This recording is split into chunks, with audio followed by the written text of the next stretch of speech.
നമസ്കാരം. 2020 ഗാൽവാൻ പ്രശ്നത്തിന് ശേഷം ഭാരതവും ചൈനയുമായുള്ള ബന്ധത്തിൽ സാരമായ രീതിയിലുള്ള ഉലച്ചിൽ ഉണ്ടായിട്ടുണ്ടായിരുന്നു. പക്ഷേ കഴിഞ്ഞ ഒരു വർഷമായിട്ട് ഭാരതവും ചൈനയുമായിട്ടുള്ള ബന്ധത്തിൽ കാര്യമായ മാറ്റമുണ്ട്. അവർ നയതന്ത്ര ചർച്ചകൾ സജീവമായിട്ട് തന്നെ നടത്തി മുന്നോട്ട് പോവുകയാണ്. ഇതിൽ പ്രധാനമായി മുൻകൈ എടുത്തത് ചൈന തന്നെയാണ്. ഭാരതത്തിൻ്റെ ശക്തി എന്താണ് എന്ന്, ലോകരാജ്യങ്ങൾക്കിടയിൽ ഭാരതത്തിൻ്റെ സ്വാധീനം എന്താണ് എന്ന് ചൈനയ്ക്ക് വളരെ കൃത്യമായ ഒരു ധാരണ ഉണ്ടായതിനെ തുടർന്നാണ് ഇത്തരത്തിൽ ചൈന ഒരു നീക്കം നടത്തിയിരുന്നത്. ഭാരതവുമായി ചൈനയ്ക്കുള്ള ബന്ധം അത് വളരെ വലിയ രീതിയിൽ ചൈനയ്ക്കാണ് കൂടുതൽ ഗുണകരമാകുന്നത് എന്നവർക്ക് മനസ്സിലായി. ഈ അടുത്ത സമയത്ത് പോലും ചൈനയുടെ ഒഫീഷ്യൽ സ്പോക്സ് പേഴ്സൺ ഭാരതത്തെക്കുറിച്ച് സംസാരിച്ചത് ഭാരതവുമായി ചൈനയ്ക്ക് ഒരു മത്സരവുമില്ല, ഭാരതവുമായിട്ട് നല്ല രീതിയിൽ മുന്നോട്ട് പോകുവാനാണ് ചൈന ആഗ്രഹിക്കുന്നത് എന്നാണ് പറഞ്ഞത്. ഈ കഴിഞ്ഞ ദിവസങ്ങളിൽ ഭാരതത്തിൻ്റെ സുരക്ഷാ ഉപദേഷ്ടാവ് ആയിട്ടുള്ള അജിത് ഡോവലും ചൈനയുടെ വിദേശകാര്യ മന്ത്രിയുമായിട്ട് ചില ചർച്ചകൾ നടത്തുകയുണ്ടായി.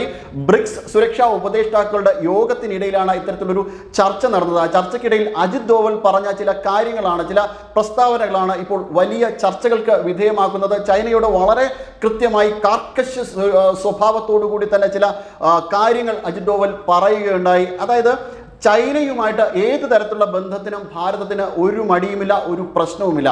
പക്ഷേ പരസ്പര ബഹുമാനത്തോടു കൂടിയും പരമാധികാരത്തെ മുൻനിർത്തിക്കൊണ്ട് മാത്രമേ ചർച്ചകൾ നടത്തുവാനാകൂ, ആ രീതിയിൽ മാത്രമേ മുന്നോട്ട് പോകുവാനാകൂ. അല്ലാതെ മറ്റു തരത്തിലുള്ള ചില അടിപ്പണികളൊക്കെ ഇതിൻ്റെ അകത്തുകൂടെ നടത്താൻ വേണ്ടിയിട്ട് ശ്രമിച്ചാൽ തീർച്ചയായും ഭാരതത്തിനകത്തുനിന്ന് വളരെ ശക്തമായ പ്രതികരണങ്ങൾ തന്നെ ഉണ്ടാകും എന്ന് തന്നെയാണ് ചൈനയുടെ വിദേശകാര്യ മന്ത്രിയോട് സുരക്ഷാ ഉപദേഷ്ടാവായിട്ടുള്ള അജിത് ഡോവൽ പറഞ്ഞത്. ഈ രീതിയിൽ ചൈനയെ ഒരു പടി അകലത്തിൽ, ഒരു കൈ അകലത്തിൽ മാറ്റി നിർത്തിക്കൊണ്ട് തന്നെയാണ് ഭാരതം ചർച്ചകളുമായിട്ട് മുന്നോട്ട് പോകുന്നത്. കാരണം ചൈന ഒരു രീതിയിലും വിശ്വസിക്കാൻ പറ്റാത്ത രാജ്യമാണ് എന്ന് ലോകത്തിലെ എല്ലാ രാജ്യങ്ങൾക്കും ബോധ്യമുണ്ട്. അത് പ്രത്യേകിച്ച് ഭാരതത്തിന് ബോധ്യമുണ്ട്. ദോക്ലാം വിഷയത്തിലായിക്കോട്ടെ, ചുംബിവാലിയിലായിക്കോട്ടെ, ഗാൽവാനിലായിക്കോട്ടെ, ചൈനയുടെ നീക്കങ്ങളെയൊക്കെ പൊളിച്ചെടുക്കുകയാണ് ഭാരതം ചെയ്തത്. ചൈനയെ നേരത്തെ ഭയന്ന് വിറച്ചിരുന്ന രാജ്യമല്ല ഇന്നത്തെ ഭാരതം.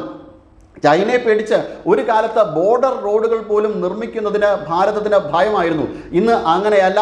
ചൈനയുടെ അതിർത്തി പ്രദേശങ്ങൾ തന്നെ വളരെ ശക്തമായിട്ടുള്ള റോഡുകൾ, വളരെ നല്ല രീതിയിലുള്ള റോഡുകൾ, സുരക്ഷിതമായിട്ടുള്ള ഗതാഗതമാണ് ഇപ്പോൾ ഭാരതം നടപ്പിലാക്കിയിരിക്കുന്നത്. പ്രത്യേകിച്ചും ചിക്കൻ നെക്ക് കോറിഡോറിലൊക്കെ ഭാരതത്തിൻ്റെ നീക്കം ചൈനയെ അമ്പരപ്പിച്ചിരിക്കുകയാണ്. അപ്പോൾ ആ രീതിയിൽ ഭാരതത്തിൻ്റെ ശക്തി എന്താണ് എന്ന് ചൈനയ്ക്ക് നല്ല ബോധ്യമുണ്ട്. അതുകൊണ്ടാണ് ചൈന ഇപ്പോൾ നടത്തുന്ന പല നീക്കങ്ങളും ഭാരതത്തിനെ വെറുപ്പിക്കാതെ, ഭാരതത്തിന് പ്രശ്നം ഉണ്ടാക്കാത്ത തരത്തിൽ നീക്കങ്ങൾ നടത്തുന്നത്. അതാണ് ഇപ്പോൾ അജിത് ഡോവലിൻ്റെ ഈ പ്രസ്താവനയിലും നിഴലിച്ചിരിക്കുന്നത്. അതായത് ഇപ്പോൾ നിങ്ങൾ നടത്തുന്ന നീക്കങ്ങളൊന്നും വലിയ പ്രശ്നമില്ല, ഭാരതവും ചൈനയുമായിട്ട് പഴയ രീതിയിൽ നല്ല രീതിയിലുള്ള ബന്ധവുമായി മുന്നോട്ട് പോകാം. പക്ഷേ ഭാരതത്തിനകത്ത് കയറി ചൊറിയാൻ വന്നാൽ തിരിച്ച് പണി കിട്ടും എന്ന് ചൈനയോട് വളരെ ശക്തമായ ഭാഷയിൽ തന്നെയാണ് അജിത് ഡോവൽ പ്രസ്താവന ഇറക്കിയത്. എന്തായാലും ഇത് കാര്യമായ രീതിയിൽ മുന്നോട്ട് പോകുന്നതിനിടയിലാണ് മറ്റൊരു കാര്യം സംഭവിക്കുന്നത്. അത് മംഗോളിയയിലേക്ക് എസ് ജയശങ്കർ, ഭാരതത്തിൻ്റെ വിദേശകാര്യ മന്ത്രിയായ എസ് ജയശങ്കർ നടത്തിയ സന്ദർശനമാണ്. വിദേശകാര്യ വകുപ്പ് മന്ത്രിയായ എസ് ജയശങ്കർ മംഗോളിയയിൽ നടത്തിയ സന്ദർശനത്തിൽ അദ്ദേഹം മംഗോളിയയുടെ വിദേശകാര്യ മന്ത്രിയായ ബാറ്റ് സെറ്റ്സെഗുമായിട്ട് ചർച്ചകൾ നടത്തി.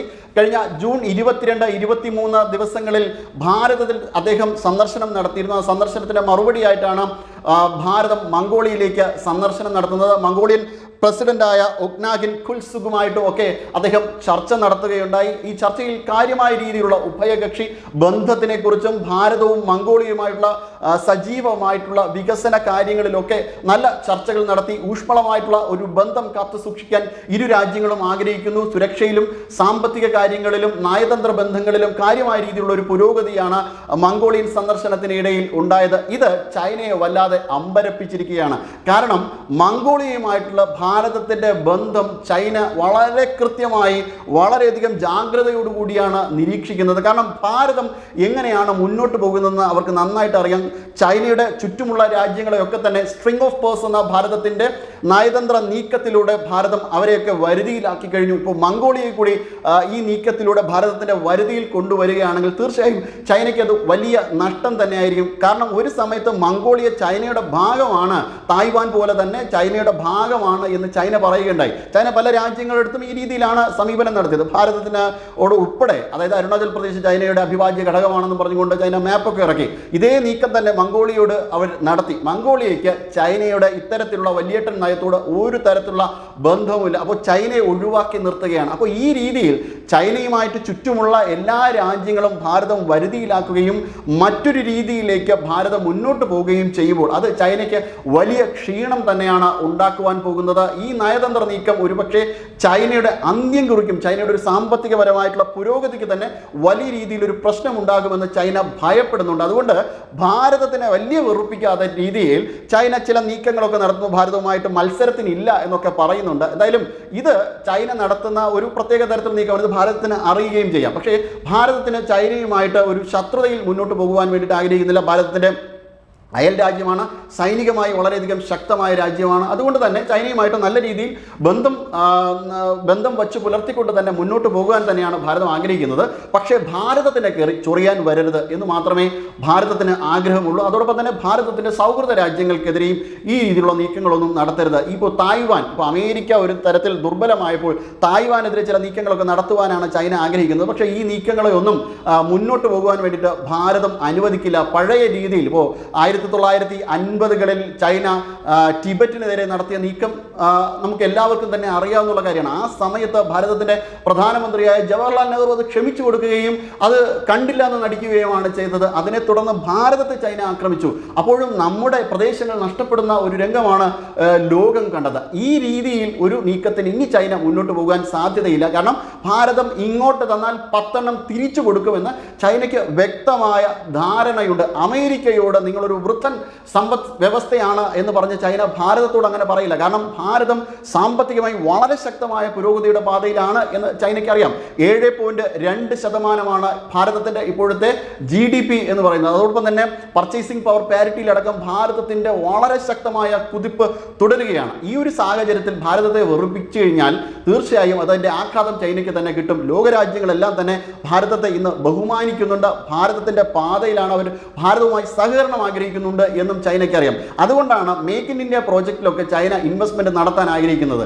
ചൈനീസ് പ്രോഡക്റ്റുകൾക്ക് നേരത്തെ ഉള്ളതിൻ്റെ അത്ര ഡിമാൻഡ് ഇപ്പോഴില്ല. അത് ചൈനയെ പല രാജ്യങ്ങളും ഒഴിവാക്കാൻ ശ്രമിക്കുന്നുണ്ട്. ബെൽറ്റ് റോഡ് ഇനിഷ്യേറ്റീവിനെ പല രാജ്യങ്ങളും തിരസ്കരിക്കുകയുണ്ടായി. അതിൻ്റെ ഭാഗമായി മാറാൻ തങ്ങൾ ആഗ്രഹിക്കുന്നില്ല എന്ന അഭിപ്രായ പ്രകടനം നടത്തി അവർ പലരും ഇതിൽ നിന്ന് പിരിഞ്ഞുപോയി. പ്രത്യേകിച്ചും ഇറ്റലിയൊക്കെ ഈ രീതിയിൽ പിരിഞ്ഞുപോയ രാജ്യങ്ങളാണ്. അതുകൊണ്ട് തന്നെ ഭാരതം ഇപ്പോൾ നടത്തുന്ന നീക്കങ്ങളെല്ലാം തന്നെ ഈ രാജ്യങ്ങളെല്ലാം കൂട്ടി യോജിപ്പിച്ചുകൊണ്ടാണ് സെൻട്രൽ സെൻട്രൽ ഏഷ്യയിലായാലും യൂറോപ്പിലായാലും ഒക്കെ ഭാരതം നടത്തുന്ന നീക്കങ്ങൾക്കൊപ്പമാണ് വിദേശ രാജ്യങ്ങളൊക്കെയും. ഇപ്പോൾ ഭാരതം കാര്യമായ അഭിപ്രായ പ്രകടനം നടത്താത്ത ഒരു പശ്ചിമേഷ്യൻ യുദ്ധം നമ്മുടെ മുന്നിലൂടെ കടന്നുപോയി. പക്ഷേ ആ പശ്ചിമേഷ്യൻ യുദ്ധവുമായി ബന്ധപ്പെട്ട് ഇറാൻ ഒരു തവണ പോലും ഭാരതത്തിനെതിരെ ഒരു വാക്ക് പോലും പറയുകയുണ്ടായില്ല.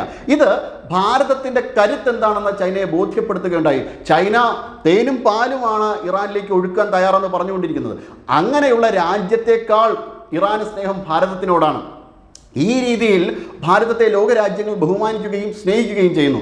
അങ്ങനെയുള്ള ഭാരതത്തിനെ വെറുപ്പിക്കാൻ വേണ്ടിയിട്ട് ചൈന ആഗ്രഹിക്കുന്നില്ല. ഭാരതത്തിനോട് ചേർന്നതുകൊണ്ട് തന്നെയാണ് ഇനി മുന്നോട്ട് പോകാൻ ആഗ്രഹിക്കുന്നതെന്നൊക്കെയാണ് ചൈന പറയുന്നത്. പക്ഷേ ചൈനയെ പൂർണ്ണമായും നമ്മൾ വിശ്വസിച്ചിട്ടില്ല. അതുകൊണ്ട് തന്നെയാണ് അജിത് ഡോവൽ പറഞ്ഞത്, പൂർണ്ണമായും നല്ല രീതിയിൽ പരമാധികാരത്തെയും പരസ്പര ബഹുമാനത്തെയും മുൻനിർത്തിക്കൊണ്ട് പോവുകയാണെങ്കിൽ നമുക്ക് തമ്മിൽ ഒരുമിച്ച് നല്ല രീതിയിൽ മുന്നോട്ട് പോകാമെന്ന് ചൈനയോട് പറഞ്ഞിട്ടുള്ളത്.